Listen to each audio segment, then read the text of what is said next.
লেবাননে দখলদার বাহিনীর আক্রমণে নিহত ৩৯, হিজবুল্লাহর পাল্টা হামলায় প্রাণ গেছে ৩ ইসরায়েলি সেনার। বৃহস্পতিবার যুদ্ধবিরতি নিয়ে দ্বিতীয় দফা আলোচনা দুপক্ষের। মার্কিন জাহাজ উপসাগরে প্রবেশ করলে সংঘাতের হুঁশিয়ারি ইরানের। যুদ্ধ বন্ধে তেহরানের প্রতিক্রিয়ার অপেক্ষায় ওয়াশিংটন। সমঝোতাকে আত্মসমর্পণ ভাবছে কঠোরপন্থী দল। ভারতের সঙ্গে যুদ্ধে পাকিস্তানকে প্রযুক্তিগত সহায়তা দেয় চীন, দাবি দেশটির প্রকৌশলীদের। ইসলামাবাদ বেইজিং কৌশলগত সম্পর্ক জোরদারের ঘোষণা শি প্রশাসনের। ইউক্রেন যুদ্ধের দায় ন্যাটোর ঘাড়ে চাপালেন ট্রাম্প। সংঘাত শেষের দিকে মন্তব্য মার্কিন প্রেসিডেন্টের। যুদ্ধবিরতি না মেনে হামলা চালিয়েছে কিয়েভ, দাবি মস্কোর। মার্কিন জাহাজ উপসাগরে প্রবেশ করলে নতুন করে সংঘাতের হুঁশিয়ারি দিয়েছে ইরানের সামরিক সূত্র। এদিকে যুদ্ধ বন্ধে তেহরানের প্রতিক্রিয়ার অপেক্ষায় রয়েছে ওয়াশিংটন, এমনটাই জানিয়েছেন মার্কিন প্রেসিডেন্ট ডোনাল্ড ট্রাম্প। হরমুজ প্রণালী ঘিরে যুক্তরাষ্ট্র ইরানের মধ্যে নতুন করে উত্তেজনা ছড়িয়ে পড়েছে। অবরোধ ভেঙে ইরানি বন্দরে প্রবেশের চেষ্টা করা তেলবাহী জাহাজে মার্কিন হামলায় কয়েকজন নিখোঁজ হয়েছেন বলে দাবি করে ইরানি সংবাদ মাধ্যম। যদিও স্থানীয় এক কর্মকর্তা সেই তথ্য অস্বীকার করেন। এদিকে হরমুজ এলাকায় আবারও সংঘর্ষ হতে পারে বলে সতর্ক করেছে ইরানের সামরিক সূত্র। তাদের দাবি, মার্কিন জাহাজ উপসাগরে প্রবেশ করলে কঠোর জবাব দেওয়া হবে। উত্তেজনার মধ্যে মার্কিন প্রেসিডেন্ট ডোনাল্ড ট্রাম্প জানিয়েছেন, যুদ্ধ বন্ধে ইরানের প্রতিক্রিয়ার অপেক্ষায় রয়েছে ওয়াশিংটন। ওয়াল স্ট্রিট জার্নালের তথ্য অনুযায়ী পাকিস্তানের মধ্যস্থতায় দুই দেশ 14 দফার একটি সমঝোতা স্মারক তৈরির চেষ্টা করছে, যেখানে ইরানের পারমাণবিক কর্মসূচি, হরমুজ প্রণালীর নিরাপত্তা এবং নিষেধাজ্ঞা শিথিলের মতো গুরুত্বপূর্ণ বিষয় রয়েছে। তবে নিষেধাজ্ঞা প্রত্যাহার ও নিরাপত্তা নিশ্চয়তা নিয়ে এখনো বড় মত পার্থক্য রয়ে গেছে। কূটনৈতিক এই প্রচেষ্টার বিরুদ্ধে সবচেয়ে বেশি সক্রিয় হয়ে উঠেছে ইরানের কট্টরপন্থী জেভি পেয়াদারি বা এডুরেন্স ফ্রন্ট। 1979 সালের ইসলামিক বিপ্লবের আদর্শকে রক্ষার দাবি করা এই গোষ্ঠী যুক্তরাষ্ট্রের সঙ্গে যে কোনো সমঝোতাকেই আত্মসমর্পণ হিসেবে দেখছে বলে উঠে এসেছে সিএনএন এর প্রতিবেদনে। এমনকি তারা আলোচনায় অংশ নিয়ে ইরানি কর্মকর্তাদেরও প্রকাশ্যে সমালোচনা করছেন। ইরানের নতুন নেতৃত্ব ঐক্যের বার্তা দিলেও এই গোষ্ঠী দেশটির ভেতরে বিভক্তি আরো স্পষ্ট করে তুলছে। যুক্তরাষ্ট্রের জাতীয় সন্ত্রাসবাদ বিরোধী সেন্টারের সাবেক প্রধান জো কেন্ট জানান, যুক্তরাষ্ট্র ও ইসরায়েল ইরানের বিরুদ্ধে যুদ্ধ শুরুর আগেই মার্কিন গোয়েন্দা সংস্থাগুলো জানত যে তেহরান কোনো পারমাণবিক অস্ত্র তৈরি করছে না। তবে তেল আবিবের ছড়ানো মিথ্যা তথ্য ও নেতানিয়াহু সরকারের উস্কানিতে হোয়াইট হাউস হামলার সিদ্ধান্ত নেয়। এ বিষয়ে প্রেসিডেন্ট ডোনাল্ড ট্রাম্পকে লেখা একটি চিঠি জো কেন্ট এক্সে শেয়ার করেন। তবে তার এ দাবিকে মিথ্যা আখ্যা দিয়ে উড়িয়ে দেয় হোয়াইট হাউস। চলমান যুদ্ধবিরতির মধ্যেই ইসরায়েলের সামরিক অভিযানে লেবাননে অন্তত ৩৯ জন বেসামরিক নাগরিক নিহত হয়েছেন। পাল্টা হামলায় ৩ ইসরায়েলি সেনার প্রাণহানির কথা জানিয়েছে নেতানিয়াহু বাহিনী। লেবাননের দক্ষিণাঞ্চলের টাইর শহর জুড়ে আবারও বিস্ফোরণের শব্দ। স্থানীয় সময় শনিবার অঞ্চলটিতে একের পর এক বিমান হামলা চালায় ইসরায়েল। টাইরের কাছে বুদিয়াস, নাবাতিয়ে, বিনতে জবেল ও সাইদার বিভিন্ন এলাকায় হামলার খবর পাওয়া গেছে। সবচেয়ে ভয়াবহ হামলাগুলোর একটি হয় সাকসাকিয়ে এলাকায়, যেখানে বাস্তুচ্যুত মানুষদের আশ্রয় দেয়া একটি ভবনে অভিযান চালানো হয়। এছাড়া সাদিয়াত, নাহরাইন, হাবুস ও মেফতুন এলাকাতেও প্রাণহানির খবর পাওয়া গেছে। ধ্বংসস্তূপে আটকে পড়াদের উদ্ধারে কাজ করছে লেবাননের সিভিল ডিফেন্স। অন্যদিকে পাল্টা হামলা অব্যাহত রেখেছে হিজবুল্লাহ। সংগঠনটি দাবি করেছে তারা দক্ষিণাঞ্চলের বিভিন্ন এলাকায় ইসরায়েলি অবস্থান লক্ষ্য করে গোলাবর্ষণ ও ড্রোন হামলা চালিয়েছে। নেতানিয়াহু বাহিনীর দাবি, সীমান্তের কাছে হিজবুল্লাহর একটি ড্রোন বিস্ফোরণে ৩ সেনা আহত হয়েছে, যাদের একজনের অবস্থা আশঙ্কাজনক। একই সঙ্গে দক্ষিণ লেবাননে অভিযান চালানো সেনাদের লক্ষ্য করে একাধিক প্রজেক্টাইল ছোড়ার কথাও জানিয়েছে তেল আবিব। এদিকে হাসপাতাল, অ্যাম্বুলেন্স ও সাংবাদিকদের উপর হামলার নিন্দা জানিয়েছেন ইউরোপীয় ইউনিয়নের সংকট ব্যবস্থাপনা প্রধান হাদজাল হাবিব। লেবানন সফরে তিনি বলেন, মানবিক সহায়তা প্রস্তুত থাকলেও অনেক ক্ষেত্রেই তা ক্ষতিগ্রস্ত মানুষের কাছে পৌঁছানো যাচ্ছে না। আন্তর্জাতিক মানবাধিকার আইন মেনে চলার আহ্বানও জানান তিনি। তবে যুদ্ধবিরতি কার্যকর থাকলেও লেবাননের দক্ষিণাঞ্চলের ভেতরে এখনও প্রায় 10 কিলোমিটার পর্যন্ত অবস্থান ধরে রেখেছে ইসরায়েলি বাহিনী। এই উত্তেজনার মধ্যে আগামী 14 ও 15 মে ওয়াশিংটনে দ্বিতীয় দফা ইসরায়েল লেবানন আলোচনা আয়োজনের ঘোষণা দিয়েছে যুক্তরাষ্ট্র। তবে বৈরুত বলছে, আলোচনা শুরুর আগে ইসরায়েলকে হামলা বন্ধ করতে হবে। বিশ্লেষকদের মতে, চলমান হামলা পাল্টা হামলার মধ্যে যুদ্ধবিরতি ধরে রাখা ক্রমেই কঠিন হয়ে উঠছে এবং পরিস্থিতি আবারও পূর্ণমাত্রা সংঘাতে রূপ নিতে পারে। রাশিয়া ইউক্রেন সংঘাত প্রায় শেষের দিকে বলে মন্তব্য করেছেন রুশ president Vladimir Putin.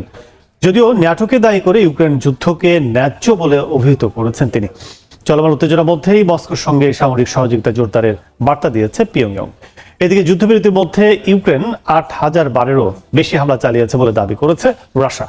Victory day উপলক্ষে শুক্রবার মধ্যরাত থেকে কার্যকর হওয়া যুদ্ধবিরতি সত্ত্বেও ইউক্রেন রাশিয়ার ব্যাপক হামলা চালিয়েছে বলে জানিয়েছে রুশ প্রতিরক্ষা মন্ত্রণালয়। মস্কোর হিসাব অনুযায়ী মোট ৮,৯৭০টি যুদ্ধবিরতি লঙ্ঘনের ঘটনা ঘটেছে। এর মধ্যে ড্রোন ও আর্টিলারি ব্যবহার করে হামলা ছিল প্রধান। ক্রিমিয়া, বেলগোরদ ও কুর্স্ক সহ একাধিক অঞ্চলেও আঘাতের কথা জানায় রাশিয়া। মস্কো বলছে তারা প্রতিরক্ষামূলক অবস্থানে থেকে চুক্তি মেনে চলেছে, তবে পাল্টা জবাবও দেয়া হয়েছে। একই দিন দেয়া ভাষণে রাশিয়া ইউক্রেন সংঘাত দ্রুত শেষ হতে পারে বলে আশা প্রকাশ করেন রুশ প্রেসিডেন্ট ভ্লাদিমির পুতিন। যদিও এই যুদ্ধকে ন্যায্য বলে উল্লেখ করে কিয়েভকে ন্যাটো সমর্থিত আগ্রাসী শক্তি হিসেবে অভিহিত করেন তিনি। দ্বিতীয় বিশ্বযুদ্ধের স্মৃতি টেনে বর্তমান সংঘাতকে ঐতিহাসিক ধারাবাহিকতার অংশ হিসেবে তুলে ধরেন। সীমিত অংশগ্রহণ ও কঠোর নিরাপত্তার মধ্যে অনুষ্ঠিত হয় এবারের কুচকাওয়াজ।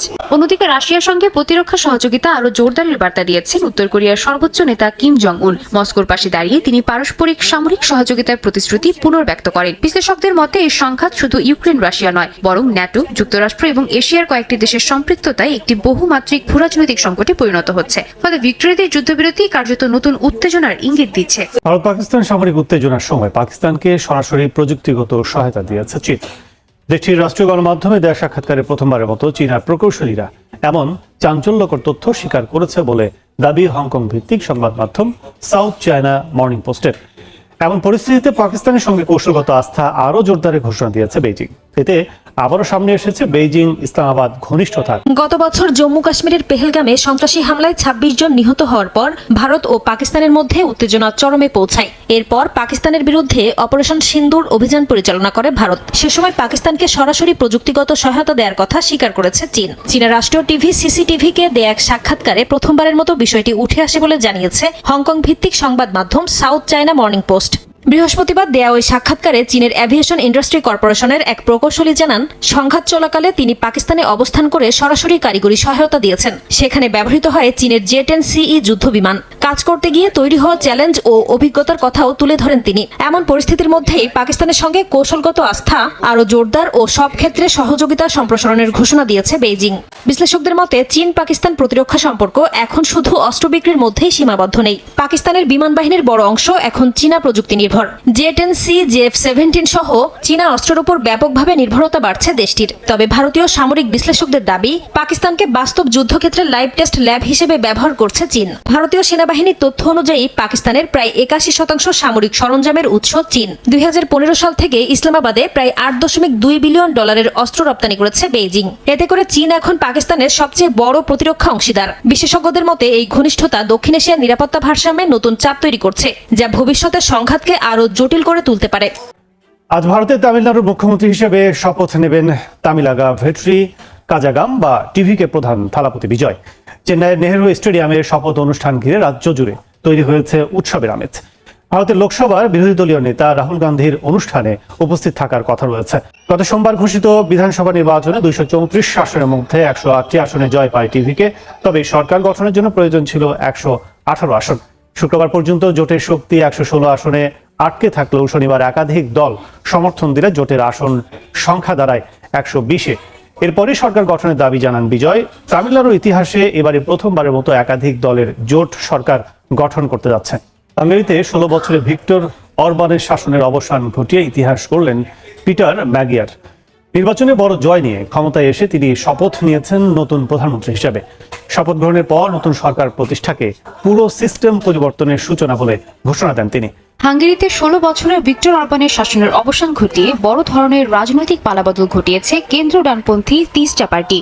মাত্র ২ বছর আগে গঠিত দলটি ১৯৯ আসনের পার্লামেন্টে ১৪১টি আসন জিতে সংখ্যাগরিষ্ঠতা অর্জন করে। প্রধানমন্ত্রী হিসেবে শপথ নেয়ার পর পিটার ম্যাগিয়ার ঘোষণা দেন, তিনি ক্ষমতা নয়, দেশের সেবা করতে এসেছেন। রাজধানী বুদাপেস্টে ড্যানিউব নদীর তীরে হাজারো মানুষ গণতন্ত্র ও স্বাধীনতার এই উৎসবে অংশ নেয়। নতুন সরকার ক্ষমতায় এসে সরাসরি ঘোষণা দিয়েছে এটি শুধু সরকার পরিবর্তন নয়, পুরো সিস্টেম পরিবর্তনের সূচনা। অর্থনৈতিক স্থবিরতা, বাজেট ঘাটতি এবং ইউরোপীয় ইউনিয়নের সঙ্গে টানাপোড়েন এখন বড় চ্যালেঞ্জ। প্রায় ১৭ বিলিয়ন ইউরো ইইউ তহবিল আটকে থাকায় নতুন প্রশাসন দ্রুত সমঝোতার চেষ্টা করছে। একই সঙ্গে দুর্নীতির বিরুদ্ধে কঠোর অবস্থান নেয়ার ঘোষণা দিয়েছে ম্যাগিয়ার সরকার। অরবানি শাসনামলে যেসব ব্যবসায়িক ও রাজনৈতিক নেটওয়ার্ক গড়ে উঠেছিল সেগুলোর বিরুদ্ধে তদন্ত শুরু হয়েছে। কয়েকজন প্রভাবশালী ব্যবসায়ী ও প্রতিষ্ঠান এর মধ্যেই নজরদারিতে এসেছে। নতুন সরকার বলছে এটি প্রতিশোধ নয়, বরং আইনের শাসন পুনঃপ্রতিষ্ঠার উদ্যোগ। তবে এই প্রক্রিয়া রাজনৈতিক প্রতিহিংসায় রূপ নিতে পারে বলে শঙ্কায় সমালোচকরা।